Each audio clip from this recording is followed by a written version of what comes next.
Oi, gente! Hoje eu vou gravar o antepenúltimo vídeo do Desenhando Estéticas. E o estilo representado hoje é o emo.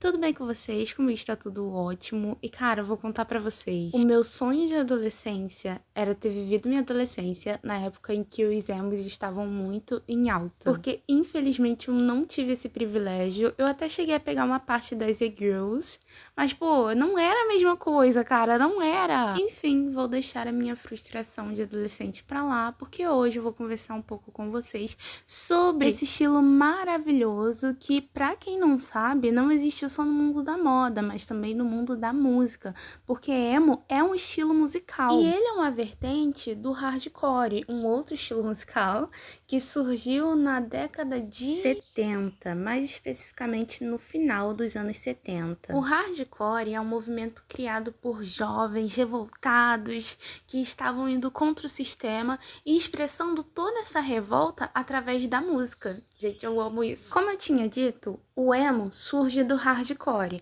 A diferença entre um e o outro é que enquanto o hardcore era algo muito politizado, de muita revolta, o emo também trazia esses elementos, porém adicionando um pouco de sentimento. Tanto que a sigla emo, sim, emo é uma sigla, eu não sabia disso, significa Emotional Hardcore. Ou seja, ele vai explorar um pouco mais do sentimento dos cantores. Porém, como eu já havia dito, trazendo ainda assim um movimento de revolta e contra o sistema. Isso que vocês acabaram de ouvir é a primeira fase do emo, porque sim, essa estética, essa cultura, não posso nem dizer só estética, essa cultura se divide em duas fases. A primeira, que foi a da década de 80, e a segunda, que se inicia nos anos 2000. Inclusive, a dos anos 2000, geralmente é o que a maioria das pessoas que não estão inseridas nesse universo conhecem como emo. As roupas, principalmente as roupas,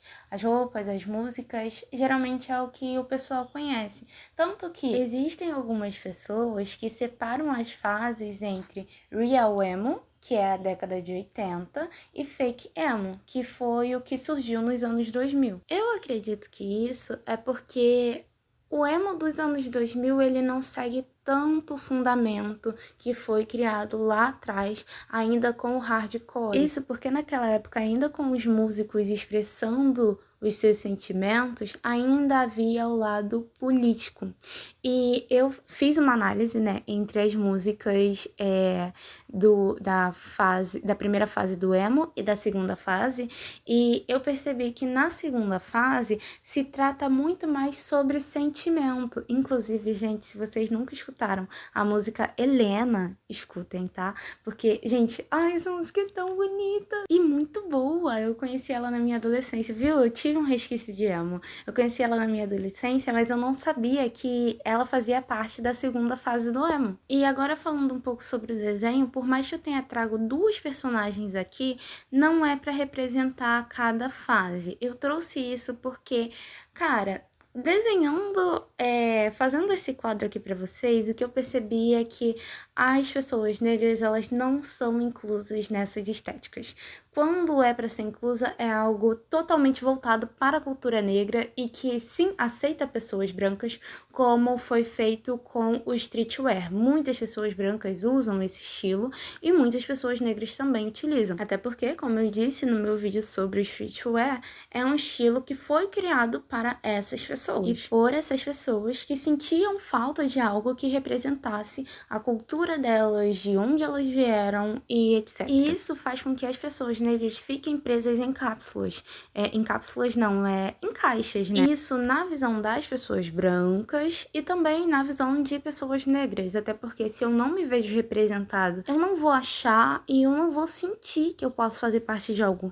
Então eu achei interessante trazer aqui duas personagens, uma branca, que é a da esquerda, e uma negra, que é a da direita. E já que eu tô falando sobre esse assunto de se sentir representado, a gente tem que entender que isso também tem um viés meio racista, meio não, vou dizer meio. E assim, se você participa de algo, se você está inserido em algum grupo, eu achei interessante você conhecer a história, você saber quais são os fundamentos disso que você está seguindo. E se você é uma pessoa racista, enfim, não precisa ser só racista com pessoas negras. Se você reproduz algum tipo de preconceito, saiba que você não é uma pessoa emo, você não faz parte disso. Porque o movimento, ele vai contra o sistema, entendeu? Ele é um movimento de revolta. E se você é tudo isso, se você tem essas crenças, você não pode ser uma pessoa racista, você não pode ser uma pessoa preconceituosa, racista, homofóbica, nada disso. Enfim, eu achei interessante falar um pouco sobre isso, porque é algo que eu já tô observando desde quando eu comecei, tanto que comecei a fazer esse quadro, tá? Tanto que quando eu fiz os desenhos, eu quis representar outros tipos de pessoas. E isso não só como um sinal de, ei, podemos sim fazer parte disso aqui, um sinal emitido para pessoas brancas, mas também para pessoas negras. Porque, gente, eu tive uma adolescência que as coisas eram mais tranquilas, o meu cabelo nunca foi aceito. Porém, um cabelo cacheado já era, então eu passava química para cachear o cabelo. Mas eu nunca consegui me encontrar em nada, porque eu não fazia parte de nada do que estava sendo representado na mídia. Então, para você, pessoa negra, que não se sente representado até hoje, você não precisa se encaixar, tá bom? Você não precisa fazer, cumprir nenhum padrão. Faz as coisas de acordo com a sua genética, de acordo com o seu corpo. Seu cabelo é crespo? Tá, você não precisa alisar pra ser emo. Seu cabelo... Desculpa, eu foco muito no cabelo porque é um tópico sensível pra mim.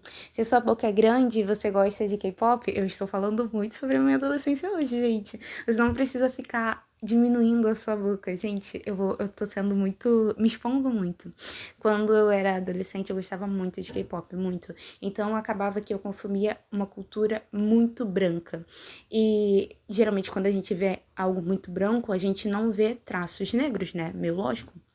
Então, a minha boca, o meu cabelo, o meu tom de pele, isso foi um grande problema pra minha adolescência toda e uma boa parte da minha vida adulta. E uma das coisas que eu fiz pra tentar me encaixar nesse meio gente, eu passei praticamente 3 anos da minha vida botando a minha boca pra dentro. Eu não vou saber explicar isso sem mostrar pra vocês o que é, mas, enfim, tenta imaginar aí comigo. Sabe quando você meio que...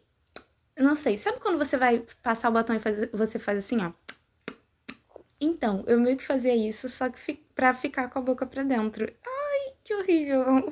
Foi o pior ano, foram os piores anos da minha vida. Brincadeira, gente, eu gostei de uma boa parte da minha adolescência. Inclusive, foi a época que eu fiz amigos por causa do K-pop. Então, por mais que eu não me encaixasse, não me sentisse representada, eu fiz muitas amizades boas, eu tirei muita coisa boa dali. Então, tira isso como exemplo, sabe? Se você não se sente representado, entra na cultura mesmo assim, porque é bem provável que você vá conhecer muita gente bacana e que você vai tirar boas experiências daquele local. No final das contas, o vídeo ficou mais pessoal do que eu queria, mas achei importante falar, então eu não vou cortar essa parte. Tá meio boba, mas foi algo que veio de mim, de dentro de mim, sabe? Não foi ensaiado nem nada. Então eu acho legal deixar aqui, porque talvez isso toque em alguém. Só pra deixar claro, eu não acho que emo é tudo racista, não foi isso que eu quis dizer em momento nenhum. Eu só quis dizer que algumas pessoas são, e não só dentro do meio emo, mas em muitas outras estéticas. Muitas estéticas não incluem pessoas negras, mas pra não ficar dando voltas no mesmo local, eu vou parar de falar sobre isso e falar um pouco sobre os elementos dessa estética. Vou começar pelo que eu mais gosto, que são os cabelos. Eles são sempre muito volumosos, bem coloridos, nem sempre, mas alguns são. As roupas eu não sei definir muito bem, porque eu vi algumas mais coloridas, outras mais preto e branco. Os acessórios, que assim como o cabelo eu também amo, são esses cintinhos. Eu vi 3 tipos de cinto, que uns são meio quadriculados, eu vi até um de piano, que eu achei muito bacana, então 4 tipos.